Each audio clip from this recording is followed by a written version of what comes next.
ఏపీలోని విశాఖ గురువారం జరిగిన వైసీపీ మహాధర్నా టీడీపీ నేతల కట్టు మీద కునుకు లేకుండా చేస్తుంది. ముఖ్యంగా అధినేత చంద్రబాబుకు ఈ ధర్నా చికాకు తెప్పించింది. అయితే చంద్రబాబు ఇంటెలిజెంట్ తెచ్చిన నివేదికను చూసి బిత్తరపోయారు. విశాఖలో టీడీపీ నేతలపై తీవ్ర అసంతృప్తితో నెలకొంది. ఆ నివేదికలో పేర్కొనడం విశేషం.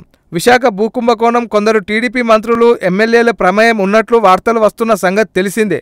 అయితే దీనిపై సెట్ వేశారని చంద్రబాబు కలెక్టర్లు కొంత క్లారిటీ ఇచ్చినప్పటికీ దాన్ని సిట్తో సర్ది చెప్పాలనుకున్న చంద్రబాబు అయితే విశాఖలో జరిగిన వైసీపీ మహాధర్నకు పెద్ద ఎత్తున సభకు హాజరైన జనంలో భూబాధితులకు కూడా ఉన్నట్లు ఇంటెలిజెంట్ నివేదిక పేర్కొంది. తమ భూములు కోల్పోయినా ఎవరికి చెప్పుకోవాలో తెలియని పరిస్థితుల్లో వారు జగన్ వస్తున్నారని తెలిసి అక్కడికి వచ్చారని ఇంటెలిజెంట్ అధికారులు నివేదిక అందించడంతో చంద్రబాబు అవాక్కయ్యారు. సాధారణంగా జగన్ సభ అంటే జనాలు భారీగా వస్తారు. అయితే ఈసారి ఎవరు ఊహించని విధంగా ఎక్కువ మంది భూబాధితులే ఒక్కసారిగా రావడం అధికార పార్టీ ఊపిరి సలపనివ్వలేదు. భూబాధితులతో పాటు విశాఖ ప్రజలు కూడా రావడం వారి ఆందోళనకు మరింత కారణమైంది.